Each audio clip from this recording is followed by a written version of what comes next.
दोस्तों, जीवन में कई बार ऐसे क्षण आते हैं जिसमें हमें कई बार प्रयास करने पर भी कुछ हाथ नहीं लगता और कई बार हम प्रयास किए बिना ही हार मान लेते हैं।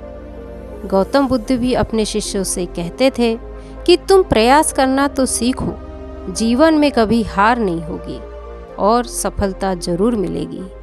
आज हम गौतम बुद्ध की कुछ रहस्यमयी कहानियों की बात करेंगे, तो चलिए शुरू करते हैं। एक बार की बात है, बुद्ध का एक शिष्य भिक्षु हो गया और वो भिक्षाटन करने किसी गांव में गया।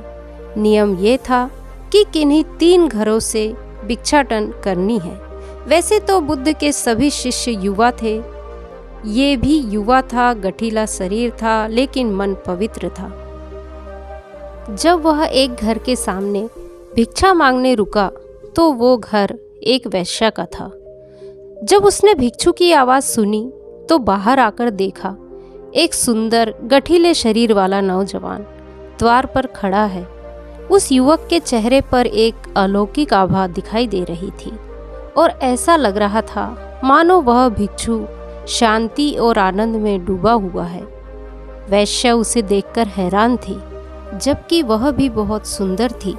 वैशाली नगर के कई सारे युवा उससे मोहित थे, उससे विवाह करना चाहते थे, परंतु वह किसी को भी स्वीकार नहीं कर रही थी। उस सुंदर और बलिष्ठ नौजवान भिक्षु को देखकर वैश्या उसे दिल दे बैठी। उसने भिक्षु से कहा, घर के भीतर आइए, परंतु भिक्षु ने इनकार करते हुए कहा, देवी, मैं भीतर नहीं आ सकता। तब वैश्या ने कहा कि भिक्षु कभी भी किसी बात के लिए इनकार नहीं करते और यदि तुम भीतर आओगे तो कुछ ना कुछ जरूर मिलेगा। नौजवान भिक्षु ने कहा, अगर कुछ देना ही है तो मुझे द्वार पर ही दे दो। उस वैश्या का दिल और दिमाग उस सुंदर नौजवान के आकर्षण में डूब चुका था। उसे कुछ सुनाई ही नहीं दे रहा था। वह भिक्षु कुछ क्षण रुका और आगे की ओर बढ़ गया। अंदर से दासी ने आकर वैश्या से कहा, अब द्वार पर कोई नहीं है, भीतर चलो। तब उसकी तंद्रा टूटी और नौजवान भिक्षु के चले जाने से वो बहुत दुखी हुई। जब किसी स्त्री के प्रणय निवेदन को पुरुष अस्वीकार करता है तो उसकी हालत बहुत खराब हो जाती है। वैश्या ने अपने पूरे जीवन काल में किसी भी पुरुष को इतना पसंद नहीं किया था जितना इस नौजवान भिक्षु को किया, किंतु उसने भी इनकार कर दिया। वैश्या का दिल टूट गया।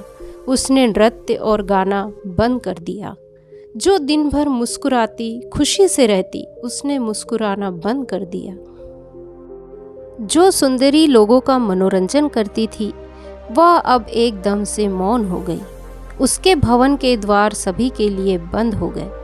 कई धनाढ्य लोगों के निमंत्रण उसे आते कि हमारे उत्सव में आओ और लोगों का मनोरंजन करो, खुशियाँ बिखेरो, किंतु वो उन्हें इनकार कर देती।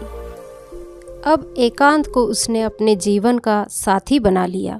दासी उसके लिए अच्छा अच्छा भोजन बनाती, लेकिन मानो उस नौजवान भिक्षु ने उसकी भूख और प्यास हमेशा के लिए लेकर चला गया। वैश्या को वह भिक्षु दिन रात याद आता था। वो बहुत कमज़ोर हो गई और बीमार भी रहने लगी। वो हमेशा चिंता में डूबी रहती। कहते हैं ना, चिता व्यक्ति को एक बार जलाती है, किंतु चिंता सदैव जलाती रहती है। इसलिए चिंता चिता से बड़ी होती है। वो कहीं आती जाती नहीं थी।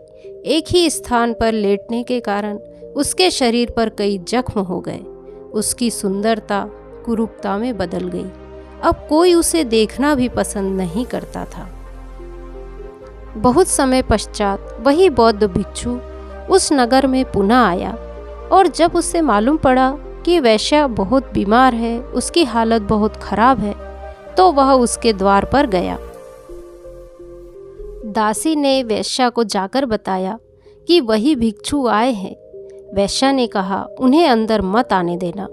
जब मैं बहुत सुंदर युवती थी तब मेरा निवेदन स्वीकार नहीं किया। अब मैं बदसूरत और बीमार हो गई हूँ, मैं उनके सामने नहीं आ सकती। किंतु इतनी देर में वह भिक्षु अंदर आ गए और कहने लगे, हे देवी, आज तुम्हें मेरी ज़रूरत है, उस समय नहीं थी। उस समय ऐसे कई लोग थे जो तुम्हारी सुंदरता और नाच गाने पर मोहित होकर तुम्हारे पास आते थे। वो तुम्हारे दुख के साथी नहीं थे, पर अब तू चिंता मत कर, शर्मिंदा मत हो। अब मैं तुम्हारे साथ हूँ और मैं यहीं रहकर तुम्हारी सेवा करूँगा। बौद्ध भिक्षु ने पवित्र मन से उसकी सेवा की और वेश्या की वासना मिट गई, उसका विवेक जाग उठा। भिक्षु उसे बुद्ध के पास लेकर गए और बुद्ध से मिलकर उस वेश्या ने प्रार्थना की कि मुझे दीक्षा दे दो। दीक्षा पाकर वह भिक्षुनी हो गई और अपना जीवन पतित से पावन कर लिया। तो दोस्तों, ये कहानी थी बौद्ध भिक्षु और भिक्षुणी की। अब बढ़ते हैं दूसरी कहानी की तरफ। जीवन में जितनी सुविधाएं होती है, परेशानियां भी उतनी ही अधिक होती है। एक राजा अपने पुत्र से बहुत प्यार करता था। उसने उसे सारी सुख सुविधाएं दे रखी थी। राजा अपने पुत्र को किसी भी चीज की कमी नहीं होने देते थे। उसने राजकुमार के लिए 10 नौकर लगा के रखे थे। राजकुमार उन नौकरों पर ही निर्भर रहता था, किंतु इतनी सुख सुविधा मिलने के बावजूद भी वह खुश नहीं रहता था। उसे देखकर राजा भी दुखी रहते थे और सोचते थे कि मैं ऐसा आखिर क्या करूं कि राजकुमार खुश रहे। एक बार उनके मंत्री ने कहा, महाराज, आप गौतम बुद्ध के पास जाइए, उनके पास सभी परेशानी का हल होता है। आप उनको अपनी परेशानी बताइए, उनके पास जरूर उसका कोई न कोई हल मिलेगा। मंत्री की बात मानकर राजा तुरंत गौतम बुद्ध से मिलने उनके आश्रम गए और जैसे ही उन्होंने वहां प्रवेश किया तो देखा कि वहां मौजूद सभी बौद्ध भिक्षु काफ़ी खुश थे और खुशी से सभी लोग अपने अपने कार्य कर रहे थे।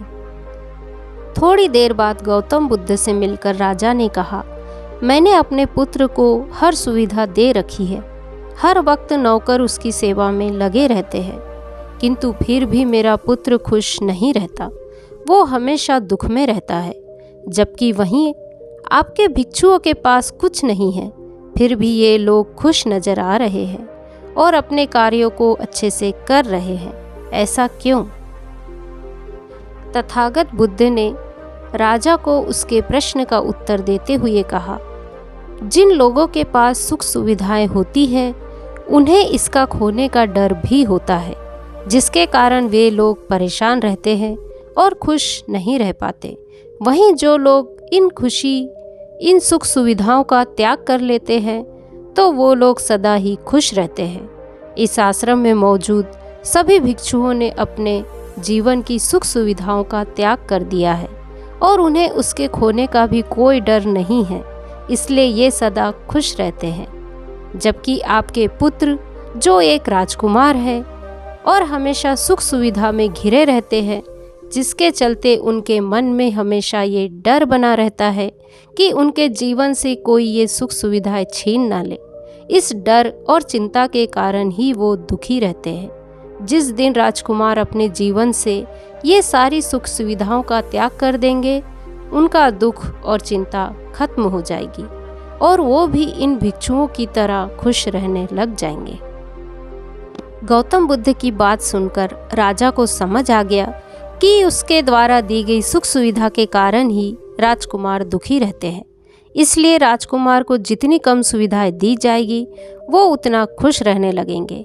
और राजा ने ऐसा ही किया, जिसके बाद से राजकुमार खुश रहने लगा। तो दोस्तों, अब बढ़ते हैं तीसरी कहानी की तरफ।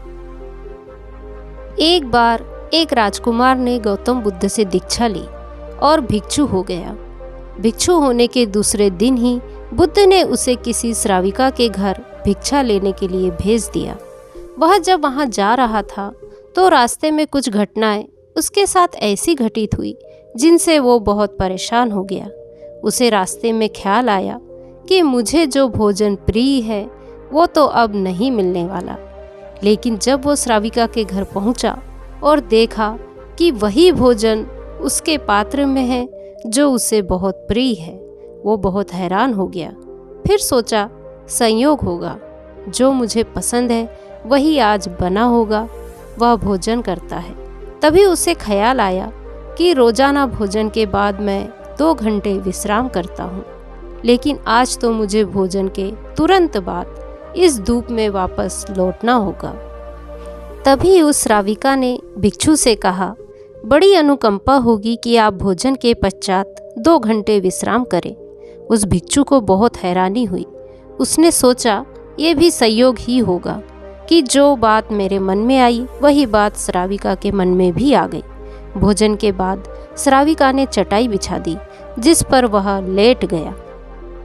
लेटते ही उसे ख्याल आया कि अब तो ना अपना कोई घर है, ना छप्पर है, ना कोई बिछोना है।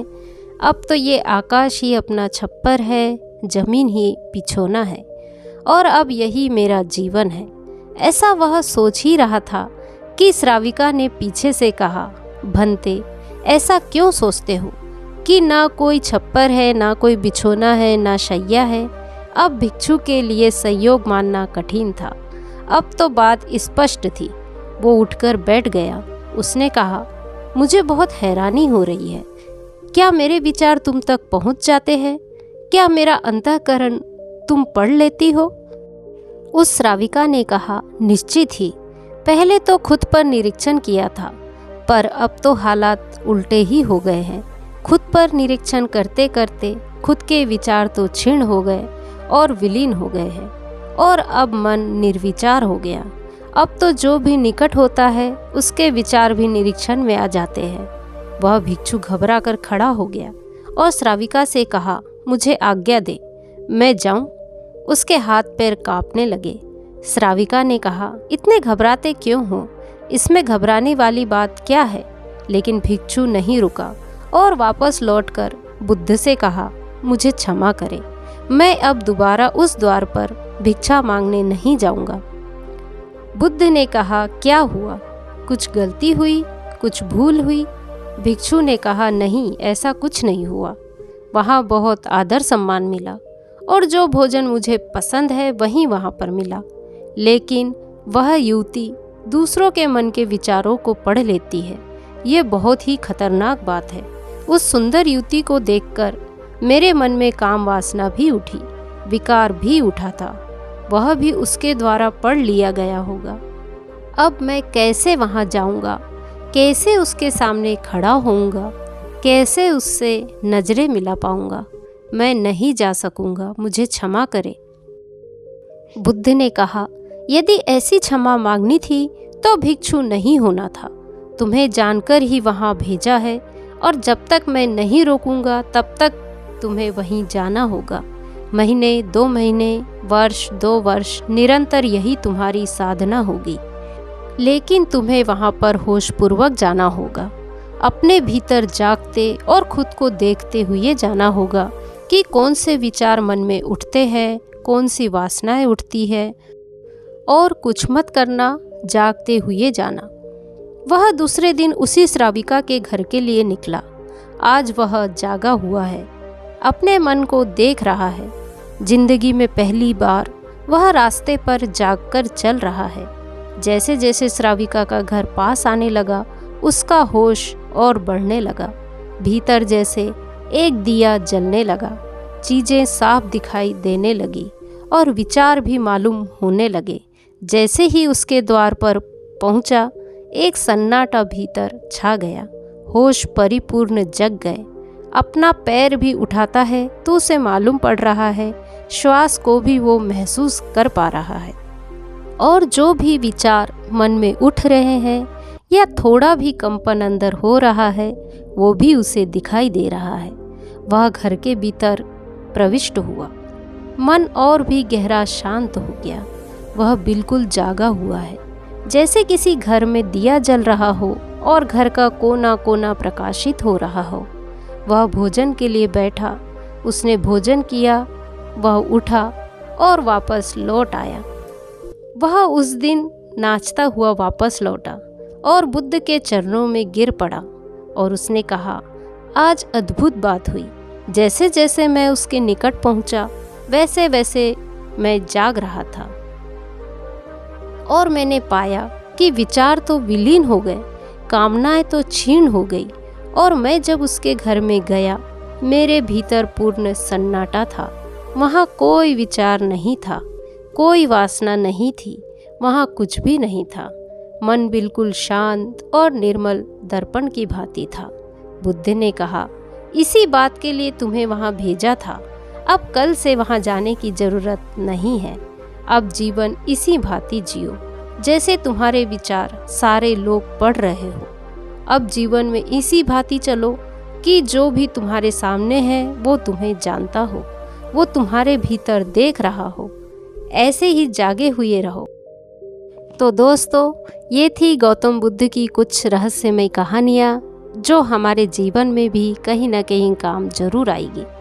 तो आज की कहानियाँ यदि आपको पसंद आई हो तो वीडियो को लाइक, शेयर, कमेंट करें और मेरे चैनल को सब्सक्राइब करें। नमो बुद्धाय।